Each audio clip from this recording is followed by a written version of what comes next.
À Thanksgiving, j'ai remercié ma tante de m'avoir offert un vélo. Ma tante a arrêté de cuisiner et a dit, je t'ai pourtant offert une Mercedes-Benz. Ma sœur, qui écoutait, a craché son café. Tracy, je suis sûr de t'avoir donné 500 000 $.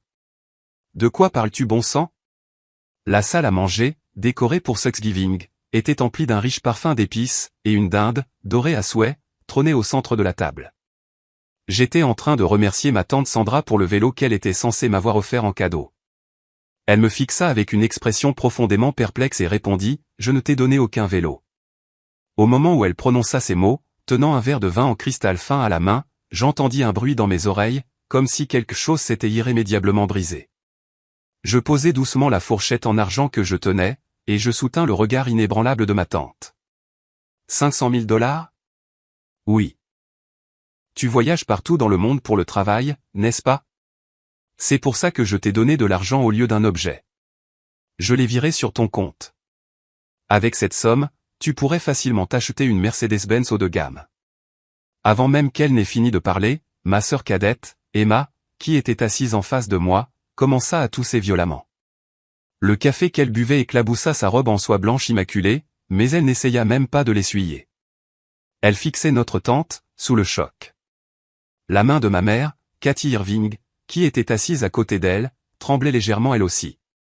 Elle prit une gorgée précipitée de vin rouge, comme pour tenter de s'échapper, mais ses yeux s'agitaient sans cesse, incapables de se fixer sur quoi que ce soit. Je choisis mes mots avec soin, gardant ma voix aussi calme que possible. Tante, merci beaucoup, mais c'est étrange. Ce qui a été livré devant chez moi était bel et bien un vélo d'occasion rouillé, vieux de près de 10 ans. D'occasion?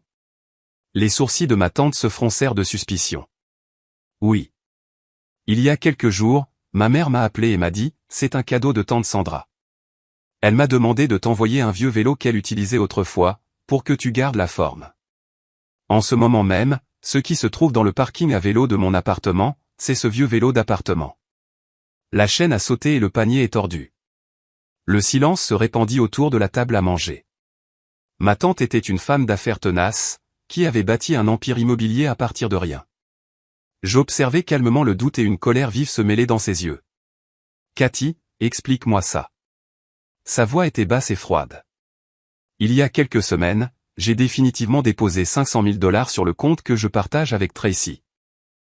Et je t'ai dit, préviens Tracy et laisse-la choisir ce qu'elle veut.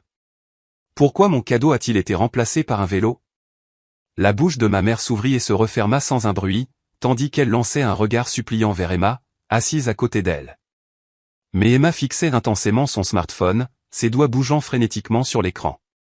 C'était comme si elle essayait désespérément d'effacer quelque chose de son existence, là, sur le champ.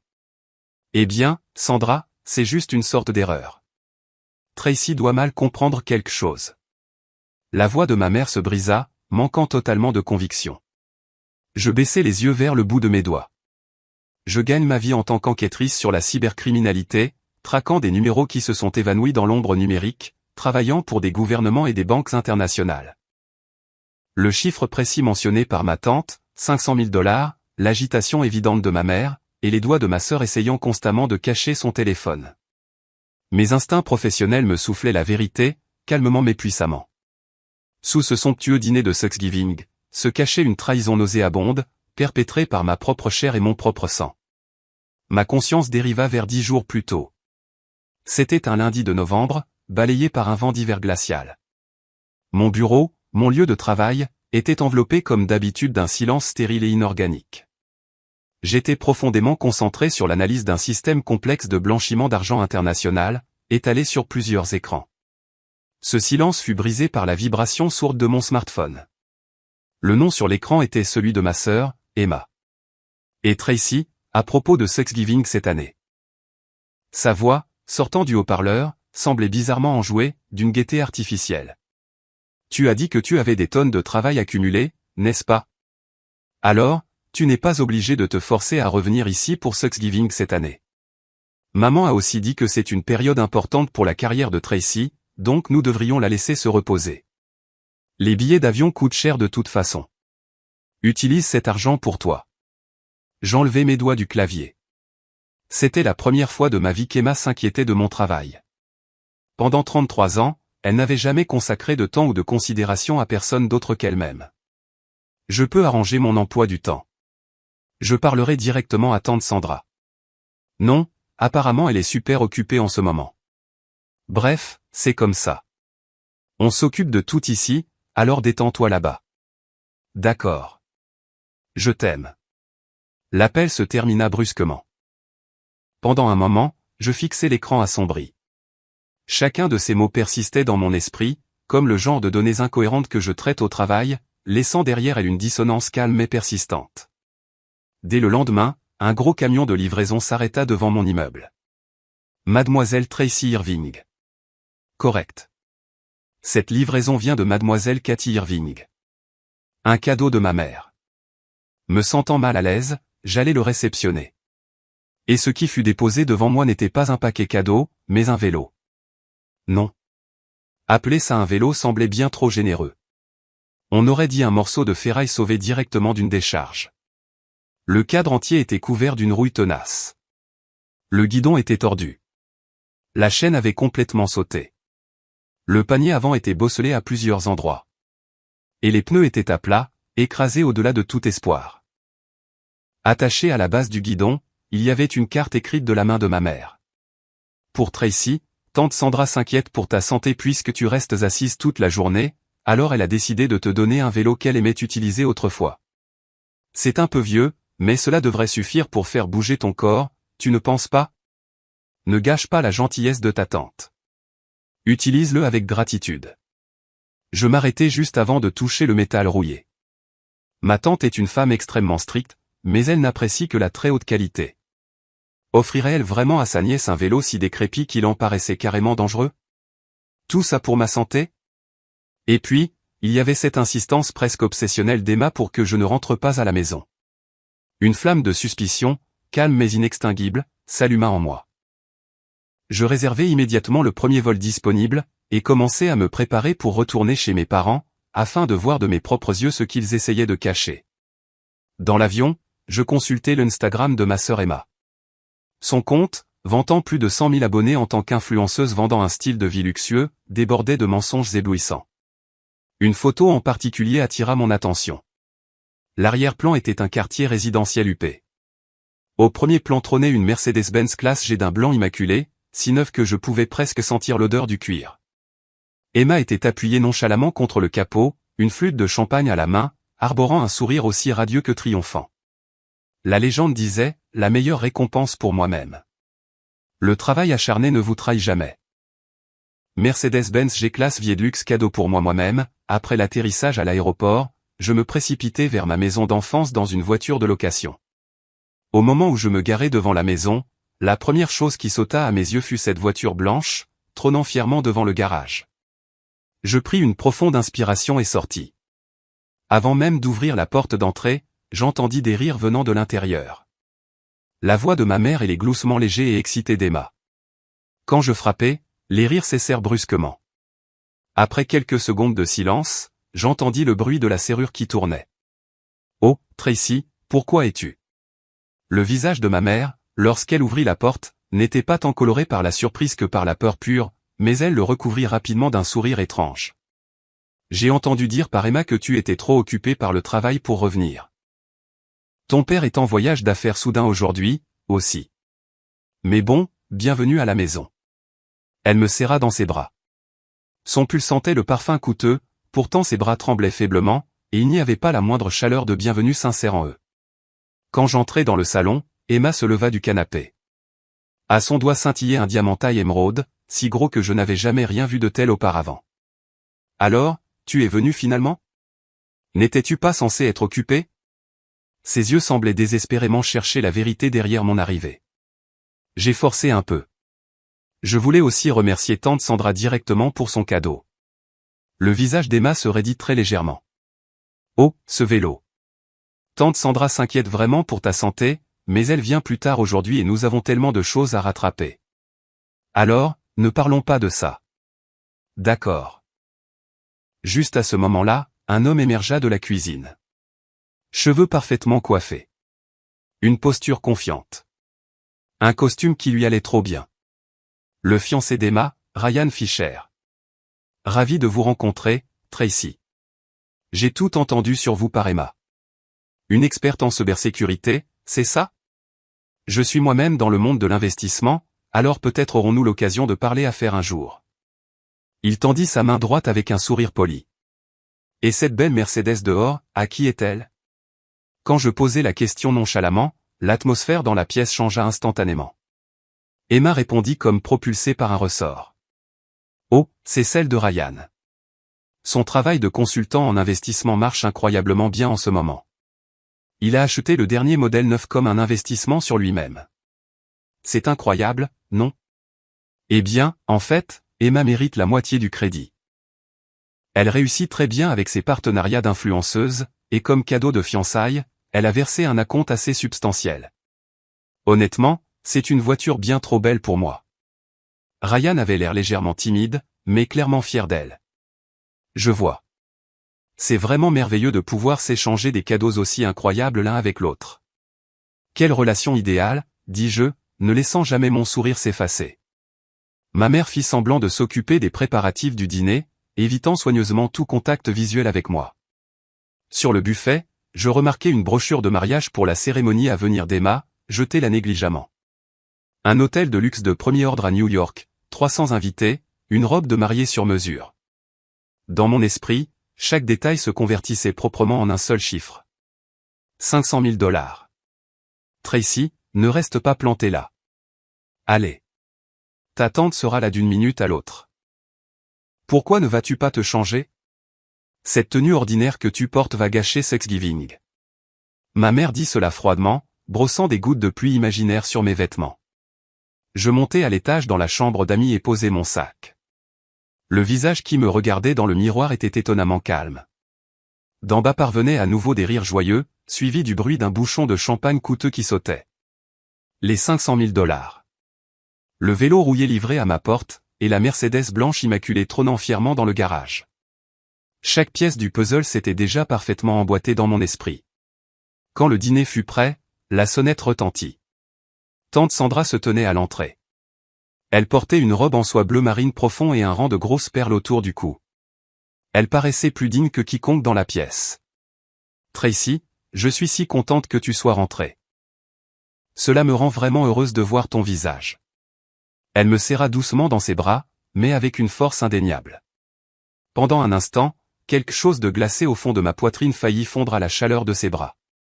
Elle n'était pas impliquée dans ce plan rempli d'hypocrisie. Cette certitude ne fit que durcir ma résolution. Ma tante prit place en bout de table, avec ma mère Cathy d'un côté et Ryan, le fiancé d'Emma, de l'autre. En face de moi était assise Emma, jouant avec le dernier iPhone tout en exhibant ostensiblement le diamant de sa bague de fiançailles. Le dîner se déroula sans accroc en apparence. Emma jacassait sur son nombre d'abonnés en croissance rapide et ses projets de mariage extravagants pour l'année prochaine. Ryan parlait modestement de ses projets commerciaux. Ma mère les regardait tous les deux avec des yeux éblouis, presque fiers, se tournant parfois vers moi pour offrir des conseils acerbes comme « Tu devrais te mettre un peu plus en valeur, toi aussi, Tracy ». Et puis, juste au moment où ma tante saisit un couteau aiguisé pour découper la dinde, je décidai qu'il était temps de larguer la bombe que j'avais préparée. Au fait, tante Sandra, permets-moi de te remercier correctement. Ma voix était plus calme et plus claire que je ne l'avais prévu. Merci beaucoup pour le vélo. Je veillerai à en prendre grand soin. À cet instant, le couteau heurta l'assiette avec un bruit sec qui résonna dans la pièce. Ma tante se figea en plein mouvement et leva lentement la tête. Ses yeux vacillèrent d'une profonde confusion et d'un sentiment d'effroi innommé. Un vélo? Tracy, de quoi parles-tu? Sa voix était basse, lourde de perplexité. Ce que je t'ai donné, c'était 500 000 $. Comment cela se transforme-t-il en vélo? Au moment où ces mots tombèrent, Emma, assise en face de moi, recracha violemment le café qu'elle buvait. Quoi? Qu'est-ce que tu? Son visage devint rouge alors qu'elle s'étouffait, les yeux écarquillés de terreur. À côté d'elle, ma mère laissa tomber sa fourchette. Elle cliqueta inutilement contre la porcelaine fine. J'inclinai délibérément la tête et regardai ma tante. Mais tante Sandra, ce qui est arrivé à mon appartement était un vieux vélo d'appartement rouillé et usagé. Un vélo que tu étais censé avoir utilisé toi-même. Maman me l'a remis en disant, c'est un cadeau de ta tante. Inquiète pour ta santé. Qu'est-ce que tu as dit? Je pouvais voir la couleur se vider rapidement du visage de ma tante. Elle posa lentement le couteau sur la table, son regard transperçant directement ma mère tremblante. Cathy, pourquoi mon cadeau a-t-il été échangé contre quelque chose comme ça? Eh bien, Sandra, c'est juste une sorte de confusion. Tu sais, aujourd'hui c'est Thanksgiving. Ne nous attardons pas sur de petits détails. De petits détails. La voix de ma tante traversa la pièce comme une lame de glace. 500 000 $ qui disparaissent et ma nièce qui reçoit un morceau de ferraille à la place. C'est un petit détail pour toi. À ce moment, Ryan, qui était resté silencieux, prit enfin la parole. Allons, tante Sandra, cela doit être une sorte d'erreur administrative. Je contacterai la banque demain. Pour l'instant, profitons simplement de ce merveilleux repas. Non, Ryan, ce ne sera pas nécessaire. Je plongeai la main dans mon sac, en sortis un épais dossier de documents, et le posai carrément sur la table. Que ce soit une erreur ou non, nous pouvons le confirmer ici même, tout de suite. Tante Sandra, pour être honnête, ces derniers jours, il y avait quelque chose que je ne pouvais tout simplement pas ignorer. Alors, j'ai mené ma propre petite enquête. Je me levai et ouvris ma tablette. J'observais avec une froide satisfaction les visages de ma mère et d'Emma se vider de leur sang à la lueur de l'écran. C'était là que mon vrai travail de professionnel commençait. Tracy, qu'est-ce que c'est que tout ça? Tante Sandra fixa l'écran avec acuité. Tante Sandra, voici où sont passés tes 500 000 $. Je tapotai l'écran. Des relevés de transactions bancaires apparurent. 14 novembre 2025. Tu as effectivement déposé 500 000 $ sur mon compte. Mais à peine 20 heures plus tard, à 10 heures du matin le 15 novembre, la quasi-totalité de la somme, 499 800 $, a été virée vers un compte externe. Et le nom du destinataire est assis juste là, à cette table. Emma Irving. Quoi? Ryan, assis à côté d'elle, regarda Emma, choqué. Emma, qu'est-ce que c'est censé vouloir dire? Cette Mercedes et les fonds pour le mariage? Tu m'as dit que c'était des preuves de ton succès en tant qu'influenceuse? Tu as dit que tu avais tout acheté avec des revenus légitimes. Emma devint pâle, tremblant alors qu'elle baissait les yeux, incapable de croiser les siens. Ryan, il semble que tu ne sois qu'une autre des personnes qu'elle a trompées, dis-je froidement, passant à la diapositive suivante. Emma, tu as vendu la confiance de tante Sandra et la mienne pour ton propre luxe, et pour un mariage destiné uniquement à satisfaire ta vanité. Tu as même entraîné ton fiancé, totalement insoupçonneux, dans tes mensonges, le forçant à jouer le jeu de l'illusion d'une femme à succès. Jette un œil à ce contrat d'achat de Mercedes. La propriétaire enregistrée est Emma Irving, et chaque paiement provient des 500 000 $ volés sur mon compte. Ryan, on t'a fait croire qu'elle l'avait acheté avec son propre argent, et tu as fini par défiler dans sa parade personnelle de vanité. Non, ce n'est pas possible. Ryan s'effondra mollement sur le dossier de sa chaise. Le visage d'Emma se tordit alors qu'elle se levait brusquement. Arrêtez. Tout ça est fabriqué. N'importe qui pourrait falsifier quelque chose comme ça. Tracy, tu essaies de me piéger. Fabriqué? Malheureusement pour toi, ce sont des journaux officiels extraits directement de l'ordinateur central de la banque, complets avec des signatures d'authentification cryptées. Une fois que je commence une enquête sérieuse, il n'y a aucun numéro dans ce monde que je ne puisse atteindre, poursuivis-je. Et ceci est la procuration qui a rendu le transfert possible. Elle a été soumise à la banque à mon insu. Avec elle, Cathy Irving, ma propre mère, a obtenu le contrôle total de mon compte.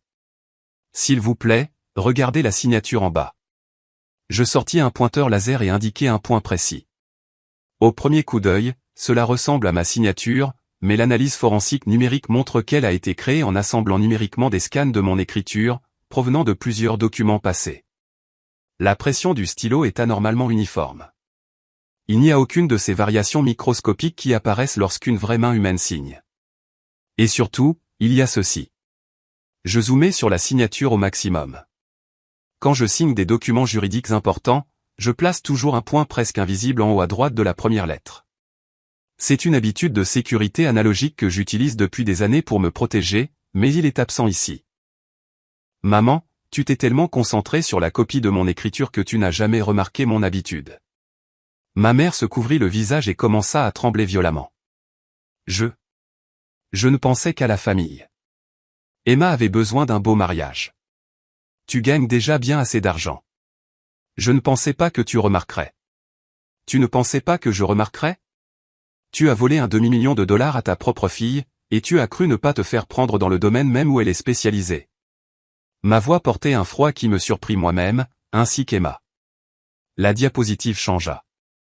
Sur l'écran apparut son post Instagram glamour, côte à côte avec le contrat d'achat de cette Mercedes blanche dans le garage. Cette voiture dont tu te vantais en ligne comme une récompense pour toi-même. J'ai vérifié le numéro VIN. Elle a été achetée intégralement en espèces le jour après que tante Sandra m'a viré l'argent. Le travail acharné ne vous trahit jamais, n'est-ce pas? Eh bien, l'effort que tu as mis à voler l'argent de quelqu'un d'autre était certainement de premier ordre. Arrête, Tracy.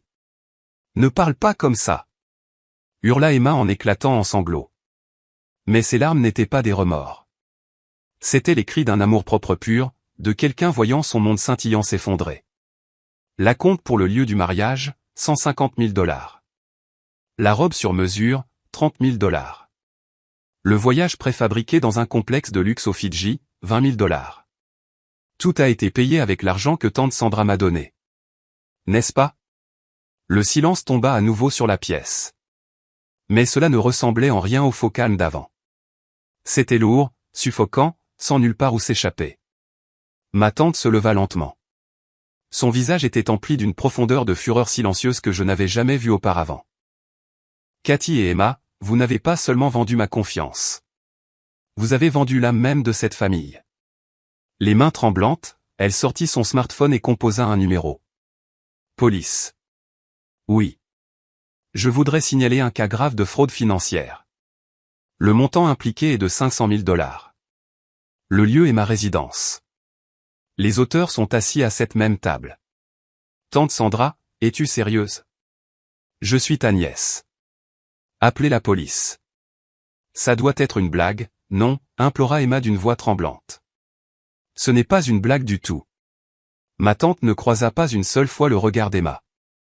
J'ai bâti cette richesse grâce à des affaires légitimes, dit-elle calmement. Et j'ai fait un cadeau digne de ma nièce bien-aimée. Le voler, me mentir, et me traiter comme une imbécile.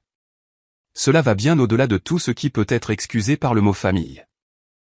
À ce moment, Ryan, qui était resté silencieux jusqu'à présent, fit racler sa chaise bruyamment en se levant. Ryan, où vas-tu? Emma essaya d'attraper sa manche, mais il la repoussa comme si elle était quelque chose de sale. Ne me touche pas. Tu me dégoûtes.